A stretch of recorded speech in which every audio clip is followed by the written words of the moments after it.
All right, welcome back. We're ready for the last panel of the day, third and last panel of the day. Going to get that thing started in just a second. I want to kind of recap what we've done today. Started off the day with Tina talking about the state of the social TV industry.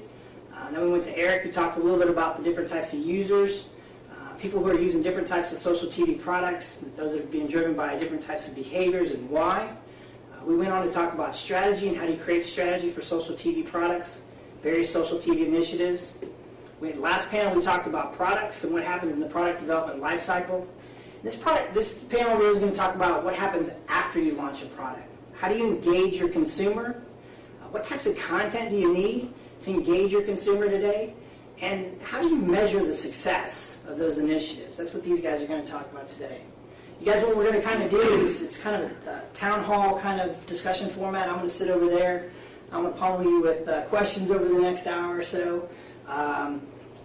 Just kind of answer those things and talk amongst yourself about what you guys are doing today. And it'll be, and then at the end, what we're going to do, by the way, at the end, we're going to take about 20 minutes with you guys, but a little bit longer than some of the other guys, maybe 25 minutes, because we're going to anticipate a lot of different questions for this particular panel. As you're watching the session, please send in your questions through Twitter, following the hashtag #SocialTVEvent, or through the Watch It Too platform. Our team, again, is going to grab those questions, zip them over to me during the session, and then I'm going to take some time at the end and allow you guys to answer what the audience wants to know about. Fair enough? So what we're going to do is let's just get started. We can start with Dean. Kind of go down the line here and give me your name, what you do, and maybe talk about an interesting product you're working on right now. That'll give me time to get back here and kind of get situated and get started. Sure. Well, I'm Dean McBeth. I'm the Senior Digital Strategist for Wieden & Kennedy. And you've seen anything with Old Spice over the last couple of years. That's kind of my primary account. So if you found that interesting, then so be it. Excellent. My name is Rambeau, and I'm with PR Newswire. I run a customer engagement team. I have a background in broadcast and cable television production, and then ran a startup for many years, which was acquired by PR Newswire, hence my current role. We're working on some new products to the market for our many customers to primarily monitor and determine how their engagement is around products and product launches and various campaigns that they have in the marketplace. My name is Eikhoff. I have a 3D animation company, and we have traditionally done mostly commercial work with agencies and direct to clients, and now have our most recent project is we're venturing into originals, and so we have a Christmas special on CBS this Christmas. I'm Tom Ty. I'm with Bluefin Labs, and what we do is we're a social TV analytics company.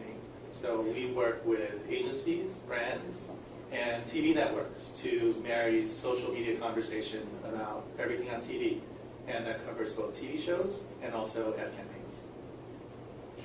Great, appreciate it, you guys. This is going to take a lot of different directions. It's such a wide panel here on different topics, so I think this is going to be interesting. I'm going to start off by asking you guys, this is going to be a little bit of a tough question, but in each of your perspectives, how has social media and social TV changed the way you guys are doing business today? I think it's primary. It's fundamental to what I'm in, which is the distribution of content from companies to interested audiences. And you know, in the old linear days, you had a very specific path, and we were part of that path, which was the company to the agency, and then to the broadcast media outlet, and then out to the audiences. And now, that process has been, just flipped right on its ear, and the buying decisions and the buying influence is squarely in the hands of the consumer, and that's where social media has most impacted everything that every strategy decision that companies make about buying decisions has to include those customers and listening to and engaging with those customers, or they're just absolutely wasting their time. But for me, as a content producer for original content, it's just opened up whole new worlds. So like the biggest barrier for original content producers historically was distribution. That's still a big barrier, but it's just been blown down by the access to directly to fans and people who like what you're making. So there's that side, and then from the standpoint of just distributing your content, but then also having a conversation with the makers of somebody being able to tweet directly back and forth with you, and you're able to interact with them and feed each other as you're creating that content is a whole new dynamic. I mean, I just saw a story where creators of South Park were talking about their start, and it took me back to that time. I was like, oh yeah, that was viral. And then I realized it was, but it blew. It was VHS. Like I got a VHS viral. The little Jesus Santa thing? Yeah, exactly. Yeah. I was like, how did that go viral without the web? It was like, but now that just happens constantly, and like things can just like have a user base, and you can develop a brand really quickly, and that's completely new.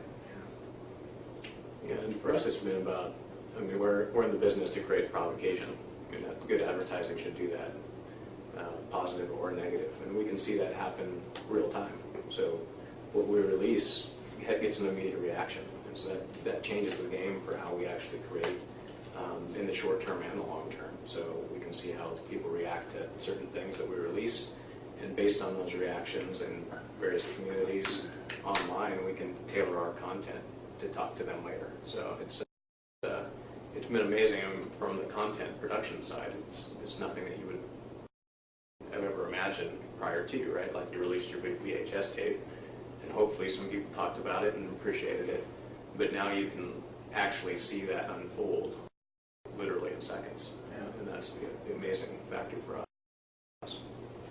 Yeah, for us at Bluefin, social hasn't changed the way that we do business.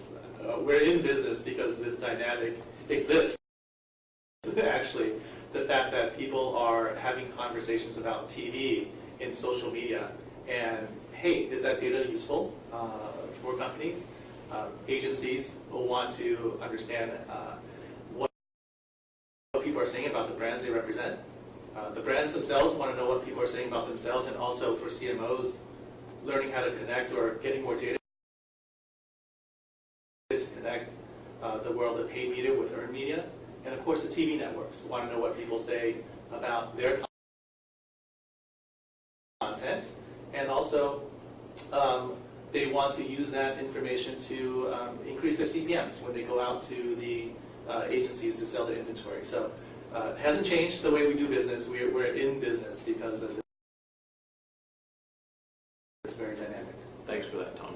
Increasing the CPM value for it. If you could just filter out for the creators only the good, that would be really appreciated. Good filter. Good filter. I just want the good filter. Yeah, everyone loved it. Or as one of our earlier panelists said, interestingness. Yeah. And Tom, I'd like to follow up. There's an interesting story about how you guys started the whole genome algorithm, and can you expound on that a little bit about your CEO's 1 and 2 year old and how they kind of the environment for the first couple of years of their life? Sure. The story has to do with how the company got started and where the technology came from. So we're a company where the two founders came from the MIT Media Lab. And so Deborah, our CEO, is still currently actually a tenured professor at MIT. He's on leave full-time.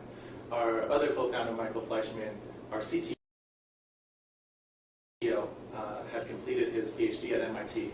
But the really unique and groundbreaking work that they were doing there had to do with an interesting part of computer science that didn't take place largely before they started this work about 15 years ago, which is the intersection of video analysis with text analysis, or natural language processing, or semantic analysis. Those generally were separate areas of computer science.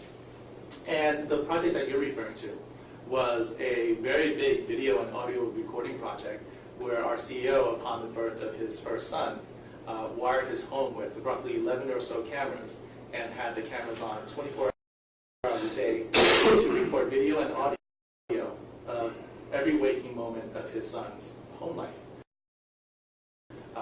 purpose of that is to learn how a human child learns words. Words like water, words like stop, those types of things. And then people ask, how did that kind of work at the MIT Media Lab lead to Bluefin Labs? Well, the main thing is that it was, number one, a project in big data. Number two is a project in mining and analyzing huge volumes of video content and also text content. And that's what we do now. Instead of understanding kind of like how a child develops language, we really understand what are people saying about TV, how much, and also how they feel about TV while they're watching it. Love that story. It's just cool. So, in the previous panel, we talked about creating products. But you guys are dealing, Chad, I guess in some instances, you're creating a product. We're talking about launching the product and engaging the customer. How do we do that? What is the best way today to engage the customer with the tools you now have in social TV? For me, I'm coming from a story background, so there's still the classics, age-old character and story. The thing that's unique to me, and one of the things that engagement, I think it brings to the table is, engaging with those things that you love about a story or whatever brand you're connecting with and extending upon it. So if you love the characters, somehow interacting with those characters, extending beyond just that story. If you love the story, providing other avenues that build upon that story. And one of the things that I personally am really intrigued by and we're exploring right now is environment, because I think that's an underappreciated element of why people love certain TV shows or movies or specials, is they love the feeling of sort of being there, quote unquote. And with Stereo 3D, our latest special on Elf Story is made and changes the way you interact with it and what you want to share with other people. You just sort of feel like you're going to another place and hence the escapism of it. And I think that's there's a lot of success the more that starts to branch out and people sort of, you're creating an environment that they just feel comfortable in. UI is just another extension of that. You have a bad UI, you're in an environment you're uncomfortable in. And for us, it's taking that and kind of saying there are aesthetics that are pretty universal that make people feel comfortable. It's like taking design and architectural aesthetics and applying those to the stories we're telling. And then now users are going to be able to experience those through 3D TVs or through 3D phones outside of just big 3D on a screen. And I think that's sort of an avenue that original content that for me is really intriguing. Yeah, I was saying is taking that storytelling beyond that extension, and somebody's going to get their tuition raised if I use the word transmedia. Sorry, Stanford. Sorry, student entering Stanford right now, trying to get in that program. But really, it's the ability to tell it across all these different wavelengths, right? Yeah. So you can take a character and have them pop up and appear in Twitter and Google+. You can have the extension of the story and unique exclusive content happen in Facebook. You can hide things on packaging labels through UPC barcodes. There's just an infinite possibility to actually take what they love about that and then extend all the different touch points in their lives all throughout the course of their day. So they're not having to focus on specifically, I've got to be there from 7 to 7:30 to catch this. So, time shifting has kind of been an elephant in the room. Well, how do you keep that engagement? Well, you can keep that engagement beyond even needing to have them be present. So I think that's the cool factor. Yeah, your points about storytelling and engaging users through storytelling, I think, is very important. As much as what we do at Bluefin is about data and data guiding decisions, actually we think about this entire space as a human-machine collaboration. So it's really good to hear kind of like when people talk about the importance of storytelling. I think it was at Web 2.0 yesterday, the CEO of Flipboard, Mike McHugh, he gave a talk and he was saying how there are so many companies and products that are guided solely by data that their products end up having no soul. So I mean, we are at Bluefin in the data space, but by no means do we see data as kind of like the only thing to use to make decisions, especially since we work with advertisers and we work with the broadcasters, so people who create campaigns and messages, people who create TV content. So by no means is data the end-all, be-all, but we think actually we have a lot of rich data that can help guide these decisions. Yeah, we're kind of channel agnostic here at Newswire. We have such a big B2B customer base as well as B2C, and whether it's social TV that you're launching a product in, or whether you're launching a technology product or a publishing mechanism like a Flipboard or whatever, we believe in getting into all channels.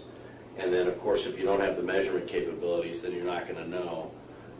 If you don't have the engagement in a social way, then you don't know how you're doing. But why not try all the channels, right? If you put a product out in rich media and multimedia, why not support it with text press releases and anecdotal white papers and things content that supports that in all those different channels, because you're going to touch various aspects and segments of your audience in all those channels. And then the measurement, like Tom's company represents, is absolutely key, because then you've got to bring it back and say, wow, we were really effective there. We had a huge influence on Twitter in this particular campaign, and it fell flat on what we said. We're really channel agnostic.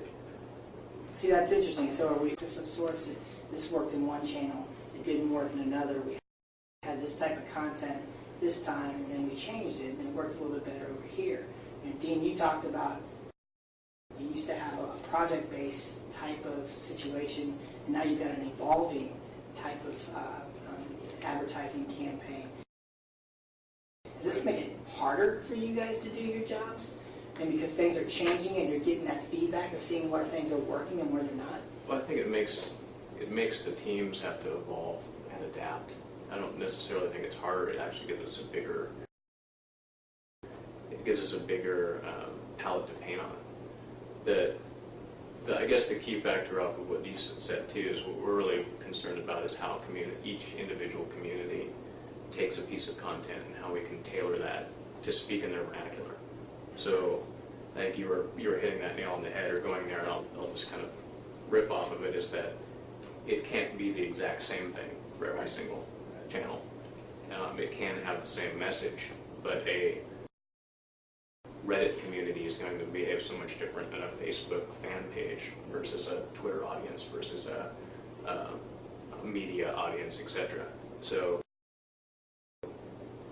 it makes us have to be more succinct and craft those things, but in a large way it actually makes that more fun for us, because we can actually really kind of communicate on a level that is converting the few to get to the many. And that's an evolved state, right? Because you're talking about paid media, then you're talking about owned media that the company has in terms of content. Right. And then you're talking about trying to stimulate more earned media, and what does that all kind of roll up to? And how do you quantify that? And like you said, the teams have to evolve. I mean,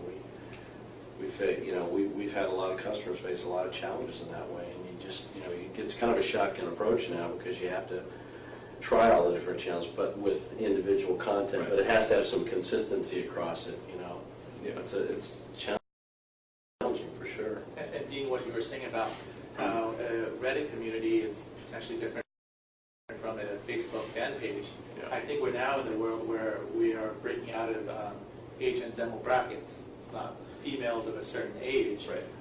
I think along the lines of the persona work that we've been hearing about today, it's really kind of like, are you talking to moms? Are you trying to reach hardcore gamers? Are you trying to reach people who are foodies? All those things we can mine social media for, because it's just a very rich data set. What's really interesting about that, though, is it even changes persona creation. especially when you're involved in social. Like all of us potentially could fit in the same Venn diagram across different personas, right? But we each uniquely probably have a different grooming habit, or we probably, spend time in different communities.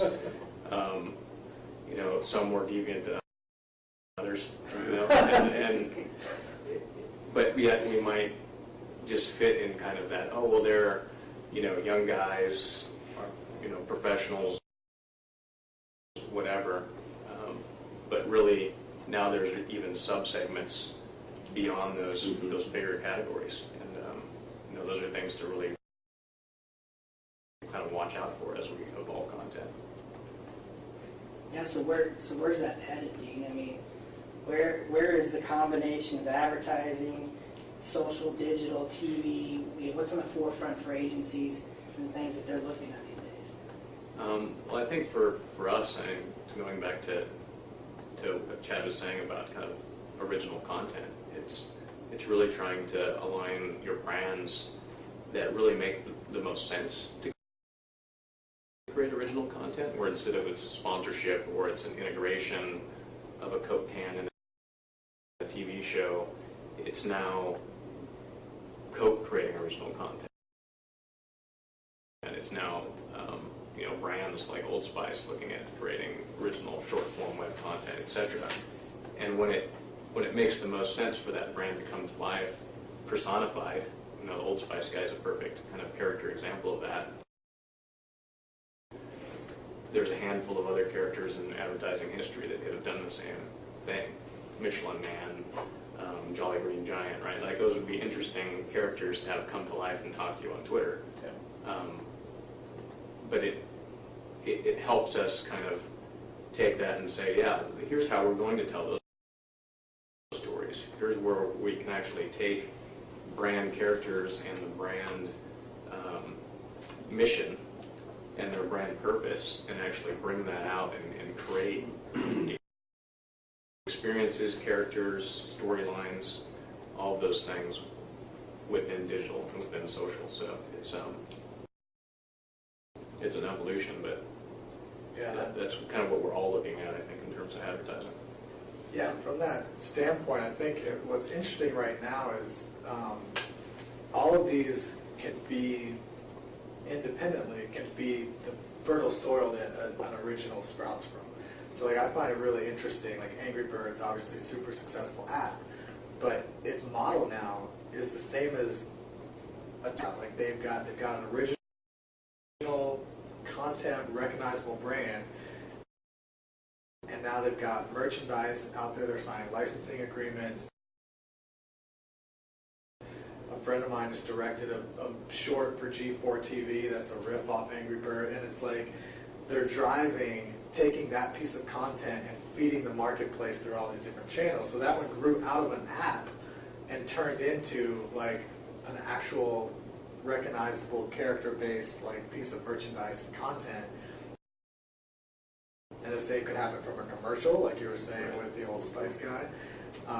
So I think it's interesting that it's not such a top-down creation of that content. It really opens up that avenue for original content to sprout up from any of these and start to feed them. And they can all really heavily be utilized. One app that I think on the iPad that's one of my favorite, my kids actually, but it was a favorite book of mine, was the Monster at the End of This Book with Grover. And it just brought that character more to life, and it's a book that seems interactive when you're reading it, but then when you put it on the iPad, it actually becomes really interactive. It's like, again, just another one of those, like, okay, that was just a book, and it's been around forever. But then a complete research in the soil of, like, the app world, and it's just the way things are interconnecting is much more of a spider web than it is just sort of a waterfall trying to drip your content into these other things. You have to really think what works in that medium. And is it just what works? I mean, because you also have where is the audience that you're trying to reach? And you also have a budget constraint, right? And so, back to your original point of we can push it out everywhere. But what if you can't push it out everywhere? How do you prioritize what channels you're going to go after, with what message and which content. We're starting to see a lot of crossover between what was traditionally separate disciplines in, say, marketing, advertising, corporate communications, which was PR, investor relations, and there's a lot of blending going on, at least in our customer base, which is pretty broad, where some of those responsibilities are crossing over, and some of those budgets are being shared, and some of those messages, they're finally talking amongst themselves now instead of putting out separate campaigns that just have no association with one another. It's like, you guys do that over in PR, we don't do that. Or in marketing, that kind of thing is just really starting to bleed together now. And that part does become very difficult to craft, right? Because then you're looking at, if I create this content, we want to blow it out in the biggest way, and therefore we need to incorporate paid, earned, and owned media. Oh, we don't have the budget to do that. How does it taper down? And then do we not release it in the same way? Do we go after a subsection that is really passionate about what we're talking about? And we do that in an owned media, social media kind of way. It has a give and take on what that thing is.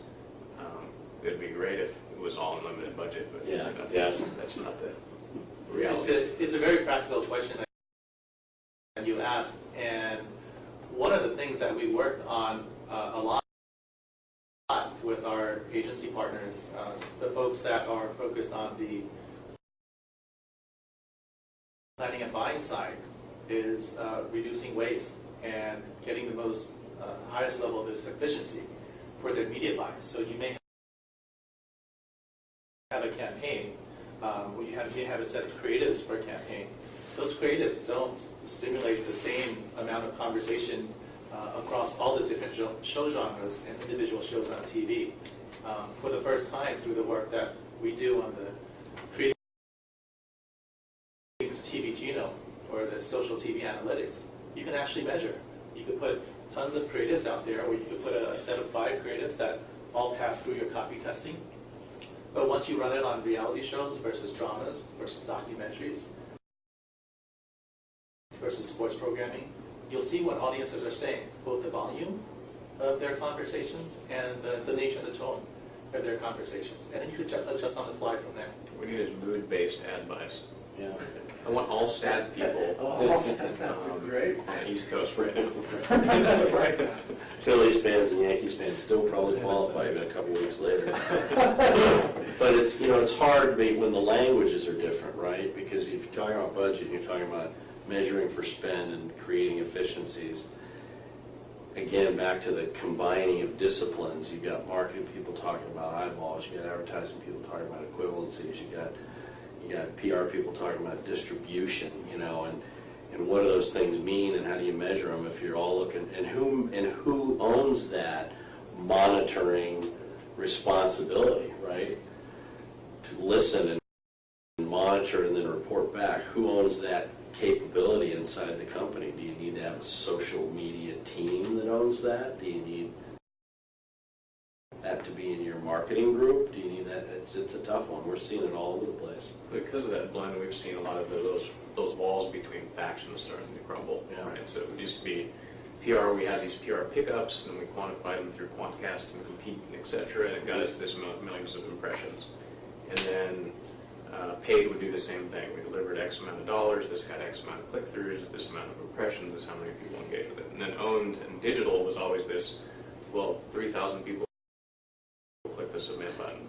Well, that doesn't sound very big. Yeah. Right? So we started looking at it and saying, well, we're going to take the same guns to the gunfight, and what is our total base of impressions, right? So how many eyeballs have actually seen this thing versus how many people actually click the submit on the form at the end? Because that, to me, is the same measurement PR and paid have had all this time, but they've never been held to the same kind of standard as digital.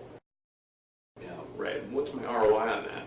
Well, how many people have clicked the submit buttons? Now, how many people actually saw that? How many people talked about that digital experience that might not have ever even used it? And then we blend all of those measurements together. So it's how many paid impressions, how many owned impressions, how many earned impressions, and that becomes your big kind of participation metric,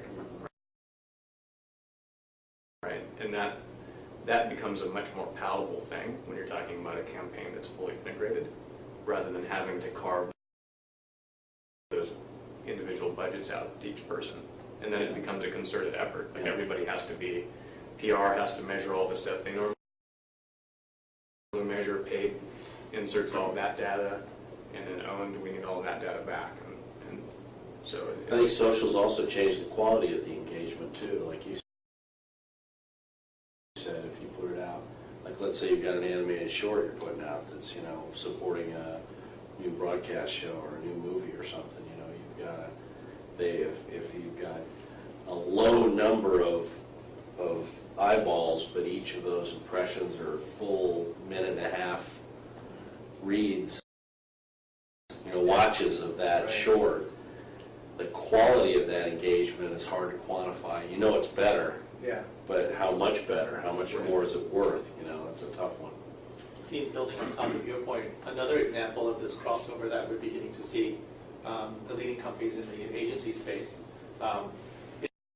it's not just for your paid media, not just your reach and frequency. You have a certain budget for your media buy, but also for a given budget, how much earned conversation can you stimulate? Where do you put your dollars so that for any size budget, you stimulate the most amount of earned conversation you can? That's another example. Yeah, I mean, we're seeing more and more clients wanting to know not only what my TRP level was, right, from the paid broadcast side, but then how many conversations did it drive? What was my volume? How competitive it was in my space, right? So if you're a consumer packaged goods company, you're going to want to know what the conversation was in the same time frame for everybody else that's a competitive set, right? So I think that is definitely how we're starting to look at it more and more, is that it's got to be a combination of all those three things working in tandem. And if they aren't all firing together, then some part of our project plan was broken. So this is interesting. I'm getting a ton of questions in from the audience here, and I didn't plan to do this, but I'm going to because I see I'm never going to get all these in. So I'm going to try to pull those questions into the discussions you guys are giving. And we got a question about the ROI. You guys were just talking about ROI.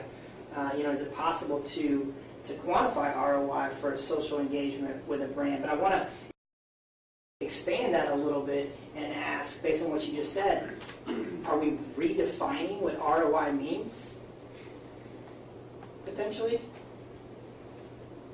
I think in many ways we have to, because again, like Dean said, there's a blending. You know, you're talking about different measurement types and different languages for different disciplines coming together, and how do you balance all that to create an overall return?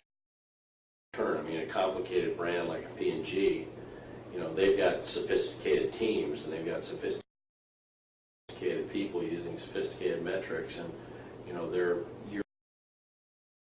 you're answering to a couple of different bosses in there, and you know, maybe there is a new way to, I don't know what it is. I mean, I can't begin to tell you what it is, but I think there is some redefinition going on, and there probably we need to arrive at something. Yeah, and I think ROI, I guess, always has some different meaning depending on where you're sitting. Like for me as a producer owning content that I'm putting out into the world, I'm going to make my money in a certain place, and like what surrounds it, like, you know, it's like certainly there's a certain amount of investment, but you're just trying to drive to do this one thing. And if you're trying to drive a very different thing, the way you measure that return on your investment is going to be different, because it could be intensity is more important, or it could be like, look, sales is the bottom line for me. The more numbers, the better. I don't care if they look. It just depends on what you're trying to sell, I guess. I mean, Tom can probably answer this looking at mass loads of data, right? It's very hard to isolate one single variable around Twitter Twitter conversation caused X amount of sales. That's just not happening today. It's just not feasible to happen today. Or even how much a specific community is more valuable in our overall objective plan. Have no idea, right? Like, so it is definitely a redefinition of looking at all those kinds of gross impressions, trying to whittle them down best to those kind of passionate user groups that are really excited about it, tailor your content over time, and then seeing if sales volume shifts, your professional services dollars increase, whatever it is you're trying to hit. But to me right now, it's almost a futile task to try and isolate one thing.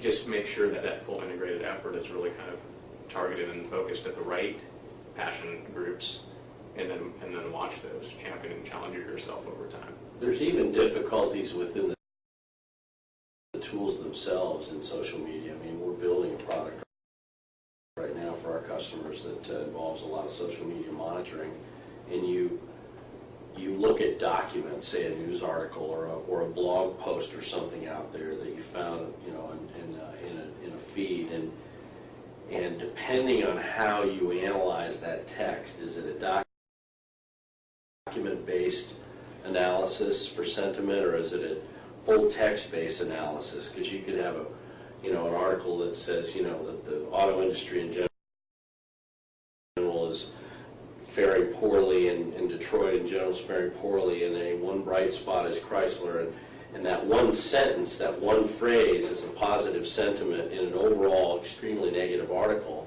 and how your analysis engine actually measures that document dictates how the sentiment of that reading comes out in your monitoring tool. And there's wide variances between the platforms out there that do that type of a thing. So even if you use a really robust monitoring tool for social media, the results of one to the other can be widely different. That's a really important point. Definitely an issue in the industry. The blessing and the curse of social media, the blessing is that there's a wealth of data. Mm-hmm. The curse is that there's so much, you really need to process it and analyze it cleanly. Otherwise, it's garbage in, garbage out, right? So a lot of the folks that we talk to, agencies, brands, TV networks, struggle with this very thing, using platforms to measure something, but it varies widely. So one of the things that we've done, and a lot of our focus is, number one, standardization across measurement of all shows on TV. Number two, just having a focus on the precision of data. Because there are so many situations in social where if you're not precise with a measurement, if you're not very meticulous with how you calculate things, the data could be 100% off, even more. Yeah. And I think that right now for us is good enough, right? Like, it's going to be really hard to argue that word of mouth matters throughout our lives. We can all point at things that we've considered because our friends told us to, or our relationships told us to. And it's just really kind of a very macro expansion of that. Right now, I can see, and if I see the same product show pieces of content or whatever shared with 8, 10, 15 of them, I'm going to have to check it out, because otherwise I'm out of the loop, right? And nobody wants to feel like they're missing out on something. So that's kind of the, for lack of a better term, it is the peer pressure of, trying to get that content out using all the different tools at your disposal, all the different channels at your disposal, and hoping that you ignite those passion groups amongst your peers that hopefully you'll get those outliers that normally wouldn't have been touched, right? And so they redefine measurement. We're redefining it now, and it will continue to until, like you said, the data gets perfectly clean, but I just don't see that happening anytime soon. Yeah, and so, we used to say content is king in everything we do. And so today, because of the way that we can target certain groups in certain different channels, certain ways, does content have to be really good, or does it just have to get to the right people, the right channels at the right time? Boy, that's a good one, huh? Like you talk about, you're in the provocation business. I think it's both. Yeah, that's the challenge. It has to be good, and it has to be delivered to the right people at the right time. I think that for me, it seems like it sort of depends where that that fertile ground I was talking about earlier, where your initial starting point is, because if you have a great brand that people already like for whatever reason, whether it's a greatly made movie or a TV show or commercial or way, and you just want to be in the right place at the right time, as long as you get out, you can put out a crappy ad, but because you got brand recognition, people are going to get on it and they're going to check it out and still interact with you. But I think if you launch at the right time, it's not going to stick. So there's no real I think quality is still going to drive it, but then just hit all these different avenues, maintain as much of a quality as possible, but there is going to be some level of especially when you get into putting Twitter posts and Facebook posts and things like that nature, that you start to degrade what the quality has to be. For us, with the Elf on the Shelf, an elf story right now, one of the things we're doing to avoid is when you go there, some of the content that's being put out is more behind the scenes. The quality of that doesn't have to be on the same level. So it's acknowledging okay, we're not going to have the time or the budget to produce something that's going to be the same as the special for all of this social media advertising and PR that's going on. So what can we do that's still maintaining the quality of the brand? And you can choose two ways. We could just do crappy animation with crappy stories and say, look, there it is, but now you're degrading the original brand. So it's a choice to not do, but it's acknowledging that, not everything can be on that level. Well, it helps you hedge your bets, right? So the social conversation and the trends that you watch for those smaller things that you release, or maybe you did release a movie and you got a certain passionate fan base and they're really excited about it. It's really looking at, through all those forums and threads, through all those late night conversations, what they're really excited about, to hedge your bets for what well-produced piece of content you're going to be releasing again. Because the problem is, we don't define what remarkable is. The internet defines what remarkable is. So we could spend $3 million producing the most spot-on, awesome thing that we ever thought imaginable in the history of mankind, and a dude watching a double rainbow in Hawaii could blow that out of the water by 100x, right? Shot on a flip cam. And so it's trying to be as spot on as you can, releasing it in that right place, that right moment, that right mood, that right period of time with the right content. Have you seen but it still might fail. And that as an example, so seeing people try this, I'm just curious because I don't know from the advertising standpoint. To me, there's a level of authenticity can work. So quality of Double Rainbow guy. There's nothing more authentic than that guy's excitement in that moment. But but when people try and recreate it, and you're we'll just get a flip cam and we'll get this guy out here doing whatever, it's people see through that. It seems to me really quickly, but I don't know. I've worked with agencies who have been trying to do that, and I don't know how successful. Maybe it's successful, but the CEO showing up at your front door saying, "Hey, we heard you think our pizza sucks. Here, we're going to try it again." Really? Trying to create a viral really, thing. yeah.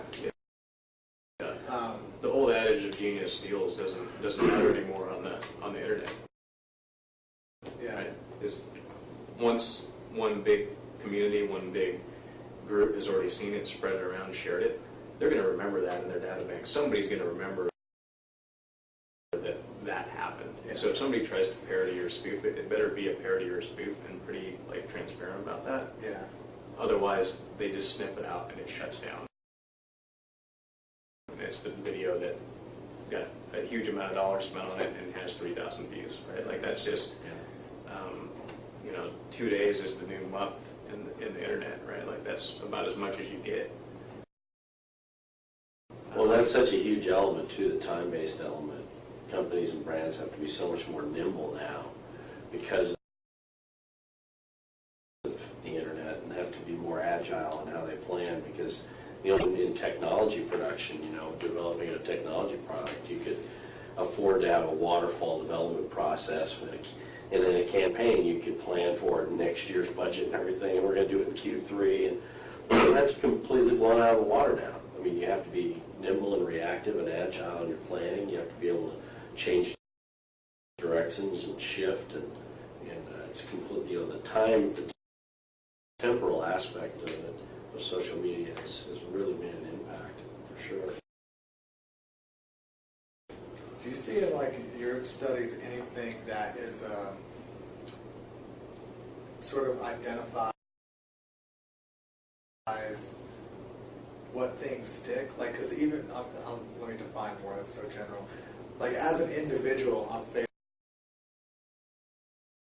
I might post something, and I feel like, okay, I've got to do this in a certain way so people see it, because I'm going to be off their wall within like 20 minutes, because they're going to get like fed by all these other things, and then I'll be like, you know what, maybe I should say it a different way so that it re-puts it back up there so that my mom remembers to go look at it, or even like on an individual level. So like, what sort of things come out of just like you're saying, the short-term lifespan of there's just this constant scroll of stuff in front of you.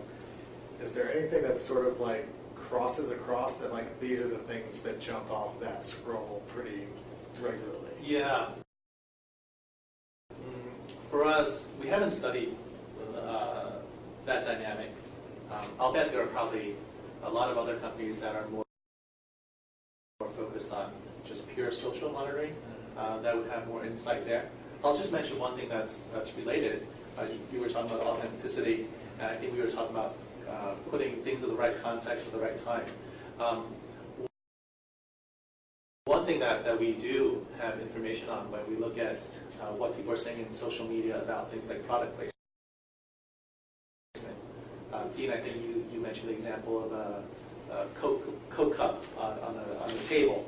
So generally when we see product placement on TV, the social commentary on that is generally negative. I mean, it varies across the board, but it's more negative than not, usually, because if it's just done as a product inside a show, without anything clever, without anything that's specific or relevant, people sniff that out.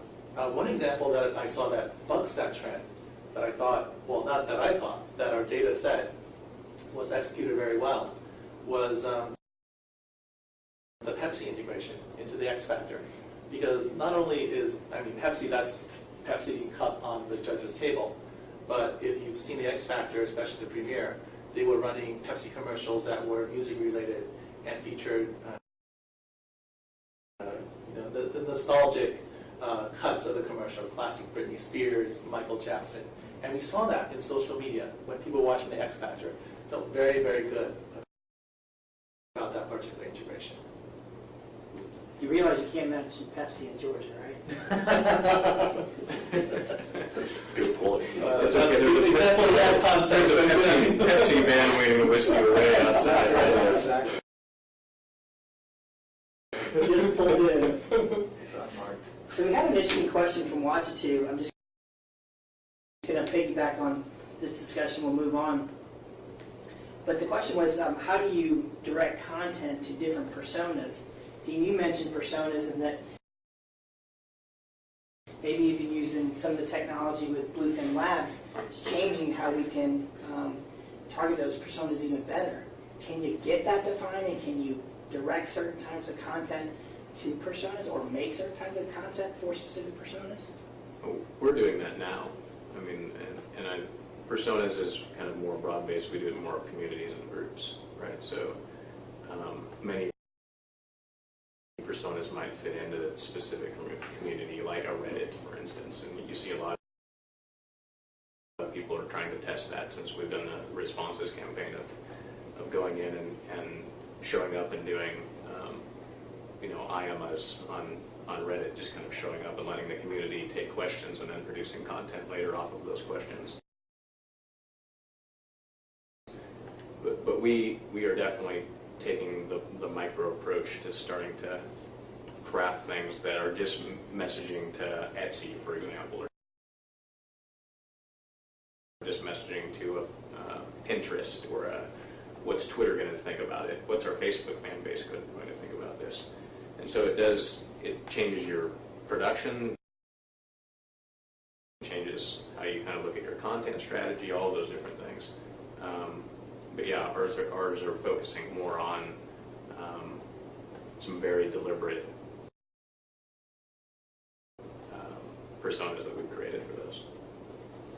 Used to be day parks in the old days. It was about the only thing you could segment, right? Morning, weekdays. Got it. All I got. Soap. good. Another question from Washington. How capable is the post-production 3D? Chad. Also, what about old reruns with social TV aspect? Is there a market for it there? That's the type of content.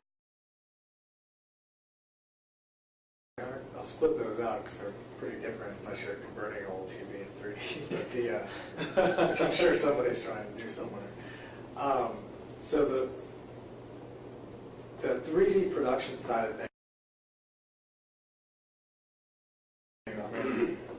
completely capable. There's actually, what's interesting about that market now is there's a giant steep learning curve for the people who are making it, and because we all generally tend to think of 3D as like, oh, I saw a 3D movie,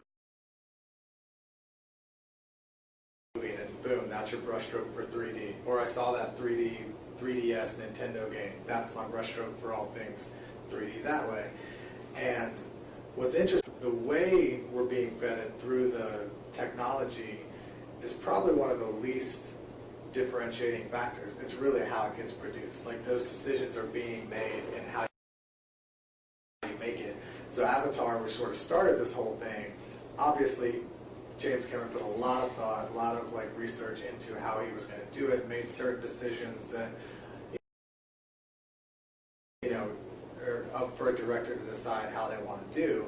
But from the stance of where he put the camera, how he framed the shots, the depth within the shot, convergence point is basically what's sitting on screen, what's sitting behind it, as he was making it. It's all there, decisions you make. At the forefront, because he created the whole content being able to be on your mobile phone. So for a brief span, everybody just was like screen, and it is a driving factor to go to the movies. I've got a 3D phone, and it shoots 3D, and it actually makes pretty good decisions. You can do I can show people on my TV on hand, because it's also interesting to drive in the marketplace, at least driven by consumers. It's not, it doesn't matter to put in there, and it's a differentiating factor for the product. But you know, it's just going to be in. There's a lot on the production side, and it's fully capable. It's really, you have to be smart about it and think about it, depending on what you're. So I don't know about if there's a marketplace for the. I mean, it seems to me like there are certainly people who that's their model, like, you know, buying libraries of old content. MGM has a huge library of content, and Turner has a huge library of content. So, and I know there are, you know, in some of those areas, you're constantly just trying to find ways to repurpose it. So whether it's back when Turner was trying to colorize old movies, or now if people are trying to convert movies to 3D, or if they're just trying to feed it and say, you know what, I can have a smart app on my TV that's the Archie Bunker show. I don't know. You know, social data might be a way to start bubbling some of that old content back out, right? So you can scan through tons of existing interests on a specific person based on their opt-in, and then you can look at all their public information that they've put into blogs and forums and all those other things. And all they need to do is trigger it with something like, what movie are you in, right? To actually deliver them not just stuff that's just pop mainstream things, but things they might not have even thought about that their parents watched that they might remember, right? So I think if it's not being built in the background, that's a great business model. Throw it up on Kickstarter right now, but because it'll be there at some point in time. Is that semantic technology is already there? It's just a matter of now pairing that with that social data. We've seen examples of social TV data being used to bubble up reruns that resonate most or generate the most chatter. I'll give you a couple examples. A show like Sex and the City has been off the air for, I think, 6 years now. So it only runs in reruns. But whenever it airs, the typical rerun episode of Sex and the City will get more conversation social about a lot of first-run shows on TV. There's another show, and there are other dynamics when shows are in first run in broadcast and in reruns on cable. Something like How I Met Your Mother, The Big Bang Theory. So The Big Bang Theory, I was just looking at data for The Big Bang Theory for roughly the last month, and it aired, I think, 4 times on CBS. it aired something like 56 times on TBS. Yeah. And then when you added up all the conversation about how Met Your Mother, The Big Bang Theory on broadcast, it was some number, it was pretty big. And then when you added up the 56 on cable, it was actually on par with what was in broadcast. So that's an example of where certain shows really resonate, and depending on where you run them, what time, what network, adjacent to which shows, you can see a lot of social conversation. Yes, yeah, I'm going to combine a question I had with one that just came through from Watchitude. The question is, where is the focus today in advertising? Is it on long-form, rough, well-produced content, or short, targeted messaging storylines? And I'm going to combine that so that, Dean, you can answer this first. The question was, I'd love to know more about Dean's part in Old Spice campaign and real-time branding. It's probably one of my colleagues. No, I'm just kidding. No, I think to answer that real quickly, just my part was I was the strategist and community manager in that whole kind of process. So a lot of what was happening real time, or who we targeted, what messages we delivered, that was all just kind of part of my role. But I guess in the short or long form or original content, I think it's all of the above, right? So it's always been for advertising the 15s and the 30s, and then how do we take that 15, 30 and slap it on YouTube, and hopefully it gets views. But now it's a matter of that original content can also be serialized, it can be programmatic, and we're looking at developing content more long-term outside of campaigns that actually exist, not just campaign to campaign, but is really just content you deliver that has the brand message, that has the favorite brand characters or that favorite brand personality throughout the course of the year, with being completely independent of where you need to buy it and place it on TV. So that's kind of the direction we see it headed and where we're kind of moving towards. Burger King running through the end zone. Yeah. God, that could kill. I'm sorry. All right, so another one from the Twitter feed from Kathy. What are some ways for companies to listen to their users to drive content or campaigns? Well, there's technology, certainly, and then there's also, the old tried and true user insights methodology of focus groups and things like that, where you actually talk live to the customers through an interview process. And I think, smart brands are doing all the above. There's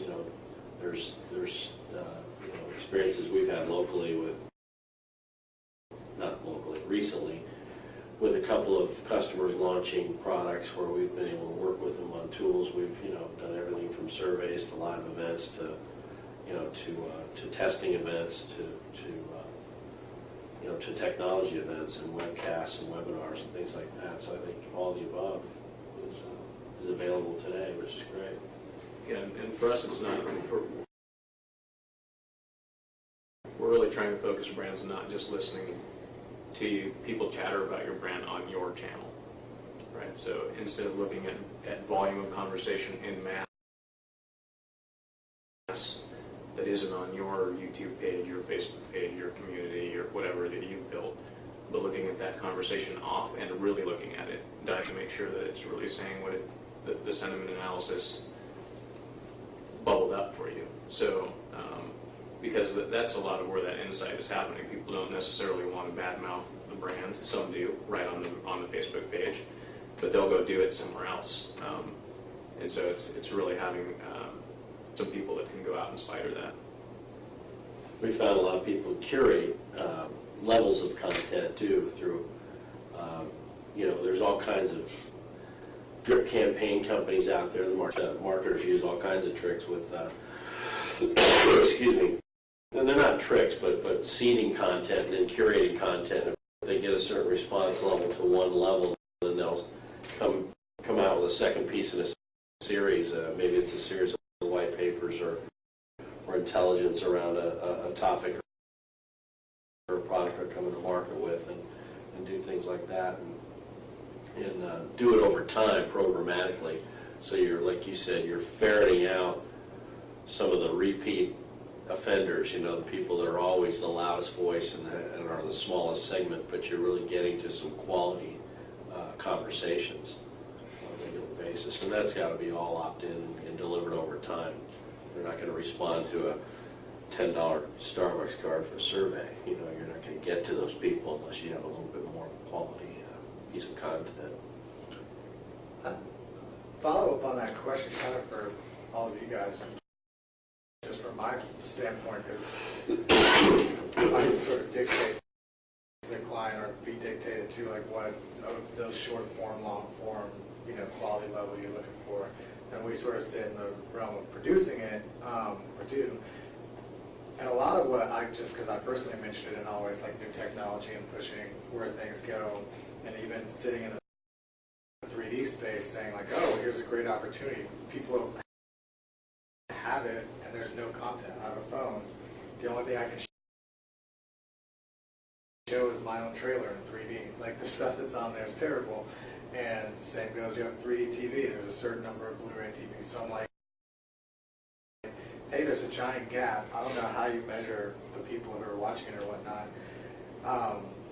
Same happens even on the internet. Like, hey, here's a cool new technological way to like explore an environment or whatnot. Like, how much does it matter adding on like whether it's short form, quality level, sort of the uniqueness of it, like being able to sort of fit into a gap that you're like, hey, this stands out from the crowd because there's no one else doing it like that, versus standing into things that have already been proven. Yeah, I mean that's a huge way to obviously drive some immediate differentiation, right? Kind of going back to, if the goal is to really innovate and create awareness with a specific segment, then yeah, do it where there isn't people, right? Don't compete with every other YouTube video out there. Create an app that fills a gap, that delivers a unique experience to a specific segment. So we do a lot of work specifically with young, boys and girls, teenagers, tweens, all those kinds of things, and just around how they consume content. Would know that you would be taking a very big gamble to create long-form serialized content for them, right? Perform much differently with that. So, yeah, I think that also goes back to, it's a combination of not only looking at the social insight, but really that tried and true method. You're not going to really know until you go ask a bunch of people in that target about how they're going to view it, how they see it, do they time shift, do they not, do they look at it on the web, do they look at it on TV, all those things. So environment matters too. Yeah, on long form versus short form content, usually people think of content as things on TV, the shows on TV, right? So by our measurement, what are people saying in social about any particular show, regardless of whether the show is big or small, or even if it's small, or if it's on an obscure network. For the most part, we see that there'll be social conversation on everything on TV. And then people will ask, on the commercial side, when we talk to brands or when we talk to agencies, they'll say, well, if we were to measure social conversation about our commercials, will there be any? Do people talk about commercials? Or they'll ask, do people talk about our commercials? And then usually what I'll do is I'll ask, well, did you create your commercial to stimulate conversation? Sometimes even when you don't create it to stimulate conversation, it does. But a lot of times, actually, if you don't create it to stimulate conversation, it won't. But one thing that we're seeing sort of an evolution or transition to a new way of thinking about it is just the commercials as a piece of content and a piece of storytelling. Different from the old version, which is commercials meant to make an impression, to remember a jingle, or to associate the Michelin Man with the brand. But now it's more so, hey, I'm going to treat this as 15, 30, or 60 seconds of content. It's going to tell a story, and it's going to drive conversation. I like the sound of that. So we had just a mention from one of our followers on Twitter, because Chad's on the panel, wanted to know something was wrong with the feed because we're not in 3D. Nice. Thank God, right? It's actually their eyes. They don't have good stereo vision. Interesting question from Desiree Scale. She's one of our Twitter MCs. Where do you guys see engagement happening next? Is video the next big thing? And if so, why aren't more people adopting it? I guess the definition around video, I mean, there is video, and they're adopting it in mass, in loads right now. You can look at the amount of YouTube views that go on, the amount of I guess, wasted or enriched life that's being spent on that channel every day.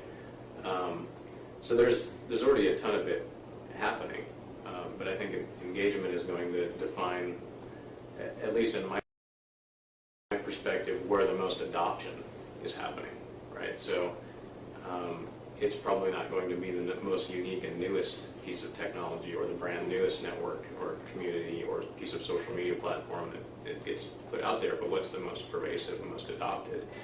And that's where you should spend time engaging. And I think we've been talking about it throughout this whole panel, and that engagement has to come in at the right time, at the right place, with the right context, with the right kind of quality, with the right kind of content, and the right vernacular. So, I mean, I don't list all the variables, but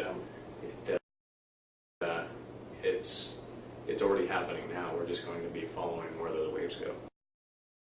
Yeah, we have a huge evolution in our business. We drive hundreds of thousands of pieces of advertorial content out every year for our customers. And, you know, historically it was always corporate news, and it was text-based news. You know, now it's much more, it can be much more around a product launch or something interesting the company's doing, and it can, again, be more of a little bit of editorial content in there and less pure news. And we're seeing a lot more photo insertions, and a lot more corporate video insertions, and a lot more news delivered as video.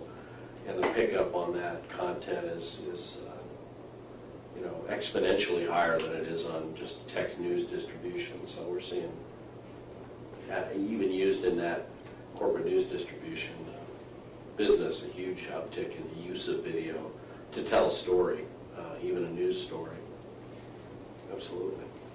So we had somebody that had mentioned this on a previous panel about taking social TV to a local level. Is it possible with what we're talking about here and the types of targeting that we have to create content and then distribute it locally in a sense, in a manner that makes sense or that's relevant? My take, again, coming from a news perspective, is that news broadcasts, local news broadcasts, have always been social, right? In the old days, you had, you know, a voracious audience, you know, very loyal audience of the Channel 9 versus Channel 5, and they would call in all the time, you know, or send us your, you know, and then it was emails, and I know people that work as news directors in newsrooms and entertainment directors, and they get hammered all the time. I mean, they're inherently social. They're picking up the phone from, you know, grandma and going, that was terrible, or her hair looked like crap on the broadcast, you know. So I think they're using it. That's one local piece of television, if you will, that is leveraging social. I'd like to see a newscaster kick off a flash mob in a local city. That would be pretty amazing. But yeah, as far as local broadcast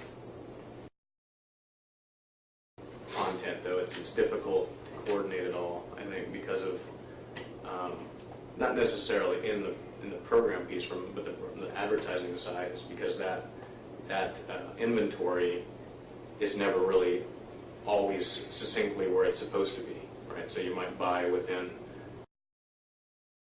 a certain time frame on a certain certain station in a certain market, but where that actually gets aired in it is always off in terms of of timing. So not only can you not sync it, really, I guess you can measure it to the perspective of does it drive conversation, but I guess it becomes more of a delivery system than really a creative solve, because I think you could solve it pretty well creatively. It's more about Platform delivery. Platform delivery, yeah. Yeah, cable, the only model for that is in sports with, Fox affiliates and things like that, where they can, deliver different pieces down locally because they have that infrastructure set up. But there's not very many that have that.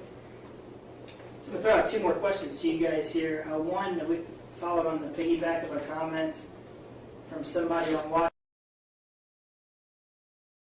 It Too that said they loved Tom, your story about Deb Roy and the speech capture of his child, and then wondered,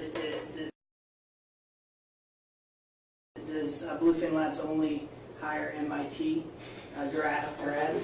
And then another comment that said, but seriously, where do you guys see career opportunities in your particular space? Where's the need going to be in the next few years? Well, I mean, on the first one, just very quickly, the answer is no, because I snuck in. We certainly have a nice steady stream of folks from MIT who come to Bluefin because, well, number one, it's nearby. And number two, they already know Deb, and they got their either master's or PhD under him, so they just come on over after they graduate. But to the more serious question, I think one thing that is today and will become even more so incredibly valuable are people who can marry the science and the art. The people who can deal with big data, understand the analytics, but use that for effective storytelling. The human and the machine. So, I mean, those folks, I think, are pretty rare, but extremely valuable when you can find them. And to the audience, Tom is actually a robot from MIT, a Siri program robot to respond exactly in that methodology like a real human. I'm just kidding. I failed captures. Whenever I get a captcha, I fail it. Right. Don't go to the airport with him. We talked about the need of ROI, and I think Tom's dead on. Some people that can marry the science and the art and be able to create analysis and create reports that are meaningful and figure out some of the magic there are going to always have a job in marketing and advertising and corporate communications for sure, because it's a wild west right now. Yeah, it is. I mean, that's a big question, obviously, because the world we're in, the job marketplace is not the best it's ever been. So to kind of like chart that path is different than it ever has been, even in the past. So, there's certainly a lot of, but I think it does lie in that realm of marrying the technology and the creative, because, and there's certainly a big push and a research on just teaching creativity now. Like when I was coming up, that was not really part of it. But from the standpoint of seeing my kids come up and certainly having a creative parent, like, influences that. But trying to exercise your creative muscles as well as just mathematical, and because that applies anywhere, whether you're a CEO or whether you're like concepting shows or stories, creative thought's only going to benefit you.